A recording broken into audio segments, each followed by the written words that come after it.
Ce journal vous est offert par le FPI, Fonds des promotions de l'industrie, votre partenaire privilégié pour la réussite de vos projets.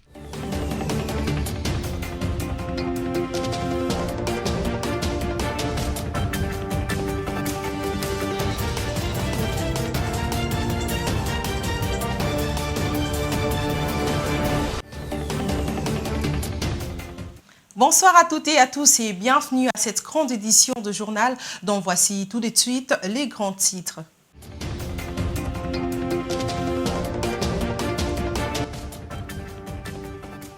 La journée d'information de journalistes sur les contentieux de liste des candidatures à la députation a eu lieu ce lundi 17 août 2023.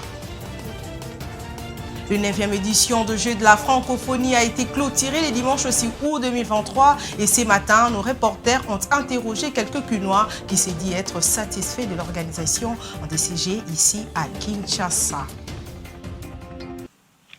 Rebonsoir, la journée d'information de journalistes sur les contentieux de liste des candidatures a eu lieu ce lundi 7 août 2023 dans la salle AB Apollinaire Malou Malou située dans la commune de la Gombe. Nous sommes à Kinshasa et puis les professionnels de médias des différents organes ont répondu favorables à cette invitation. Regardez. C'est dans la salle AB Apollinaire Malou Malou, remplie des professionnels de médias, que la Commission électorale nationale indépendante CENI a organisé la journée d'information de journalistes sur les contentieux de liste des candidatures à la députation nationale, afin de solliciter l'accompagnement et la collaboration de journalistes dans l'objectif de sensibiliser le plus en matière des candidatures à la députation nationale. C'est en prévision de ce contentieux que la CENI organise cette journée d'information qui revêt d'une grande importance et qui entre en ligne de compte de son plan stratégique en son axe 3 afin d'outiller les journalistes des éléments d'information sur les causes de la non-recevabilité et de recevabilité des listes des candidatures à la députation nationale. Au cours de cette activité, quelques articles de la loi électorale ont été exposés par les experts de la CENI, notamment l'article 21 et 22. Il y a parmi les éligibilités temporaires, il y a les membres des forces armées et ceux de la police nationale congolaise. Pour eux, il faut joindre au dossier la lettre de démission acceptée ou la preuve de leur mise à la retraite. Au terme de la présente loi, on entend parler, c'est un document écrit par les partis politiques, les groupes politiques ou les candidats indépendants. Chaque liste est établie en tenant compte de la représentation de la femme et de la personne avec handicap. Ça n'a pas changé. Il s'y est de noter que, en cas d'annulation partielle ou totale du vote, après la participation de résultats définitifs, la reprise de l'élection ne concerne uniquement que les listes des candidats de partis et regroupements politiques qui avaient atteint les seuils de recevabilité et participé au vote annulé dans la circonscription concernée. Dans le cadre du démarrage des 2 août 2023 de la délivrance des duplicata des cartes de lecteurs aux électeurs ayant perdu leurs cartes ou à ceux détenteurs de cartes défectueuses ou illisibles, la Commission électorale nationale indépendante CENI communique ci-dessous les adresses et ses antennes dans la ville à province de Kinshasa.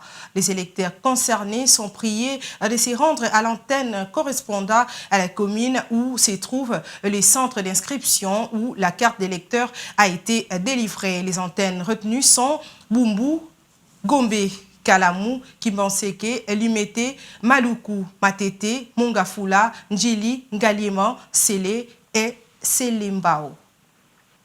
Évoluons dans ce journal pour une retraite digne des agents et cadres de la fonction publique. Le vice-premier ministre, ministre de la fonction publique, Jean-Pierre Liaou, a annoncé le début de la mise en place d'une opérationnalisation du régime complémentaire de retraite. Regardez.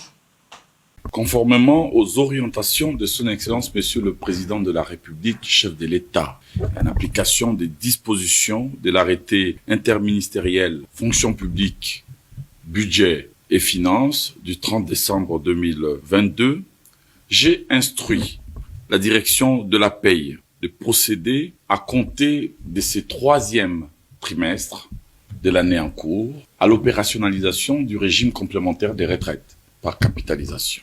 Il s'agit d'intégrer les primes permanentes et les primes des corps dans les éléments des cotisations sociales, en y opérant une retenue à la source de 4% au titre de financement d'une retraite honorable. Ainsi, dès la paie du mois de juillet, vous constaterez l'effectivité de cette instruction sur vos fiches de paye.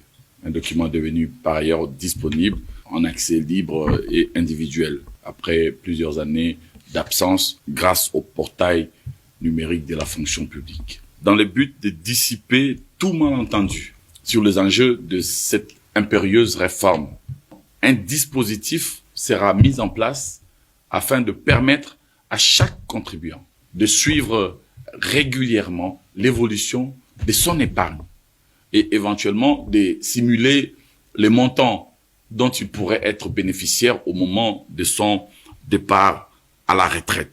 Par ailleurs, la SENSAP se tient d'ores et déjà à vos côtés au jour le jour pour vous fournir des informations utiles sur ce nouveau régime qui, comme je le souhaite, devrait s'améliorer chaque jour davantage afin que les générations futures puissent bénéficier d'un système de sécurité sociale beaucoup plus fiable et rassurant. Et puis l'affaire Matata Pogno continue à alimenter les débats après 2 arrêts divergents à la Cour constitutionnelle. Le professeur Luzolo Bambi, ancien membre de la Cour constitutionnelle, reste ferme sur le principe selon lequel la Cour constitutionnelle demeure le juge compétent pour juger le Premier ministre en exercice, tout comme l'ancien Premier ministre pour le fait infractionnel commis pendant ou à l'occasion de l'exercice de ses fonctions. L'écoute. En tant que scientifique et juriste, je note que tout au début, lors du premier arrêt, la Cour, qui s'était déclarée incompétente, me semble-t-il, s'était plantée.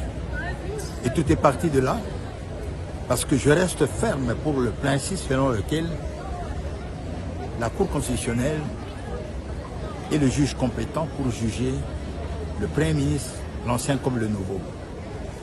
Je le dis parce que les juges, les membres de la Cour constitutionnelle, lors de leur premier arrêt,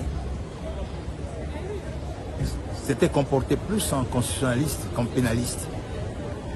Parce que cet arrêt avait méconnu un principe fondamental du droit pénal qui est celui de la cristallisation, qui se caractérise par le fait simple. Le juge au moment de fait est celui toujours compétent au moment de poursuite. Et ce principe ayant été méconnu par le premier juge de la Cour constitutionnelle, a soulevé justement toute cette polémique et tous ces allers-retours qui nous ont amenés à ce point. À ce jour, je note qu'il y a eu une jurisprudence et que la jurisprudence, en principe général de droit, est une institution qui est permise par toutes les juridictions. Ça signifie toutes les juridictions sont autorisées à revirer leur jurisprudence. La particularité du revirement, c'est que un revirement jurisprudentiel généralement a un effet rétroactif. Et dans les cas d'espèce, comment cet arrêt dit de principe de revirement peut être rétroactif? Le débat reste ouvert, mais moi je reste sur le principe. Je prends les 2 arrêts de la Cour constitutionnelle, je les fonds en un seul, en rappelant le principe selon lequel le juge au moment de fait est celui qui est compétent au moment de poursuite. C'est-à-dire, l'ancien Premier ministre peut être poursuivi aujourd'hui par la Cour constitutionnelle pour les faits commis au moment où il était Premier ministre ou à l'occasion de l'exercice de ses fonctions de Premier ministre. Je reste sur ce principe de cristallisation qui est un principe fondamental de droit pénal et qui respecte l'autonomie du droit pénal. Et je pense que le juge constitutionnel a, comment dirais-je, décidé à examiner, s'est prononcé sur une matière pénale. Et je pense qu'en cette manière, les principes du droit pénal, dont celui de la cristallisation, devait et doit toujours être respecté. Autre chose à présent, comme prévu, 10 jours après le 9e édition de Jeux de la francophonie a été clôturée dimanche 6 août 2023 par les chefs de l'État Félix-Antoine Tshisekedi Tshilombo au stade de Martyrs de Pentecôte, juste après le match final Burkina Faso-Cameroun. Yves Maïlé.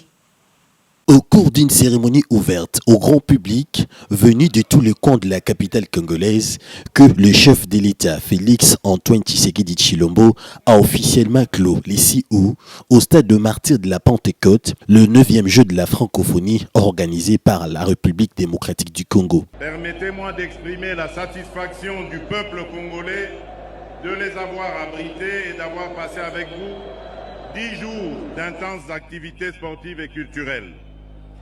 Sans nul doute, cette 9e édition des Jeux de la francophonie restera gravée dans la mémoire collective des Congolais et sera inscrite dans les annales de la francophonie comme un événement historique ayant contribué significativement à cimenter notre appartenance à cette communauté, notamment dans la promotion de sa diversité culturelle et dans son rayonnement à travers le monde. C'est pourquoi, au nom de mes compatriotes et aux miens propres, je remercie sincèrement toutes les délégations venues participer à ces Jeux, l'Organisation internationale de la francophonie, les opérateurs de la francophonie, les fédérations nationales et internationales, les sponsors, les entrepreneurs ainsi que les différentes personnes employées pour la circonstance. Devant plus de 80 000 personnes, le chef des corps, membres du gouvernement et les publics, le président de la République avait procédé à la remise de médailles aux gagnants et aux officiels de la compétition football remportée par les Cameroun après sa victoire sur le Burkina Faso en finale. Le Niger a occupé la 3e place. Après cette remise, place au défilé de délégations de 37 États et gouvernements représentant aux cultures riches et diversifiées dans le monde francophone, ainsi que les comités nationaux de 9e jeu de la francophonie qui étaient honorés le grand public pour son travail abattu. Dans sa brève allocution, le président de la République a remercié toutes les délégations qui ont participé à cet événement et tous les acteurs qui ont travaillé pour son succès. Cette 9e édition avait réuni près de 3535 participants dont 14 900 sportifs, 389 artistes venus à Kinshasa pour le 9e jeu de la francophonie, une occasion pour la jeunesse francophone de mettre en valeur son dévouement. Et juste après, nos reporters ont descendu sur terrain pour accueillir les avis de la population congolaise sur le déroulement de l'organisation de ces Jeux de la francophonie à Kinshasa. Quelques qui nous ont interrogés ont remercié les organisateurs pour cette belle réussite. On les écoute au micro de Roger Matadi et Abel Kassongo. Le fait d'accepter, notre pays d'accepter le Jeu de la francophonie, c'est déjà une bonne chose. Et cela, ça va tout droit au cœur, au pays. Et puis, nous avons réussi d'abord le pari. Par rapport à l'organisation, nous avons constaté que, nous, la population, nous avons constaté que l'organisation a réussi parce qu'il n'y a pas eu d'incidents.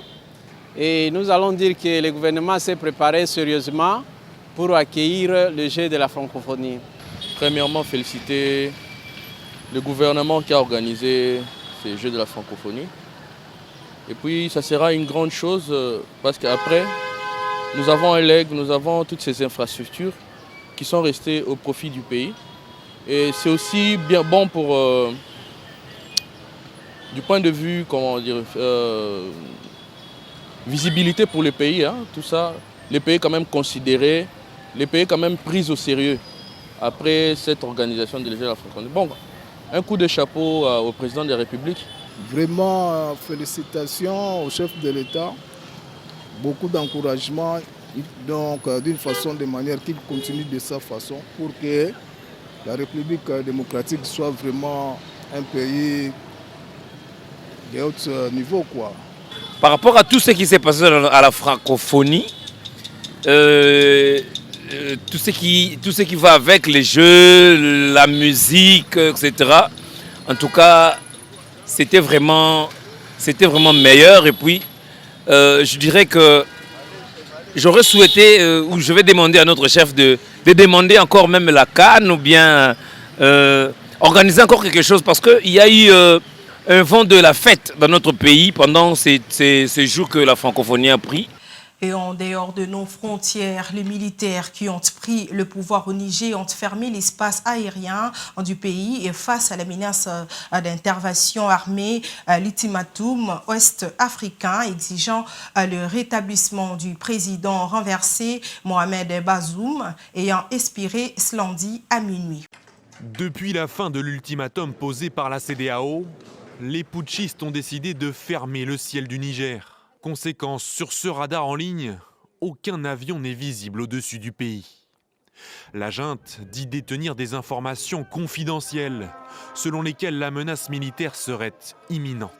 Des informations concordantes indiquent que des forces d'une puissance étrangère s'apprêtent à agresser le Niger et son peuple, en coordination avec la CEDEAO et des groupes armés terroristes. Mais en cas d'escalade militaire, comment réagiraient les pays voisins ? Pour l'heure, 3 membres de la CEDEAO, le Sénégal, la Côte d'Ivoire et le Nigeria, se sont dit prêts à mobiliser des troupes. Le Tchad voisin, lui, s'oppose à une intervention militaire. Le Mali et le Burkina Faso se disent, eux, prêts à se battre aux côtés du Niger. Le Mali et le Burkina Faso ont assez à faire avec les djihadistes pour ne pas avoir de force à consacrer au Niger. Donc le rapport de force militaire, il est évidemment en faveur de la CEDEAO. La CEDEAO joue là sa crédibilité. Elle a été relativement faible vis-à-vis du Mali et du Burkina Faso. Elle ne peut plus se permettre de l'être. L'Algérie, qui partage 1000 km de frontière avec le Niger, se dit contre une intervention pour éviter un embrasement au Sahel. De son côté, la France soutient la CEDEAO et appelle toujours à la réhabilitation du président Mohamed Bazoum, mais pas question pour Paris d'engager les 1500 militaires présents au Niger. Place au rappel des principaux titres. La journée d'information de journalistes sur les contentieux de liste des candidatures à la députation nationale a eu lieu ce lundi 7 août 2023.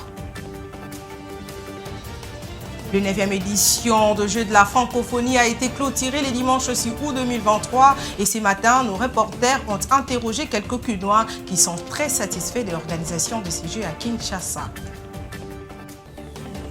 C'est la fin de ce journal, messieurs, dames. Merci de l'avoir suivi.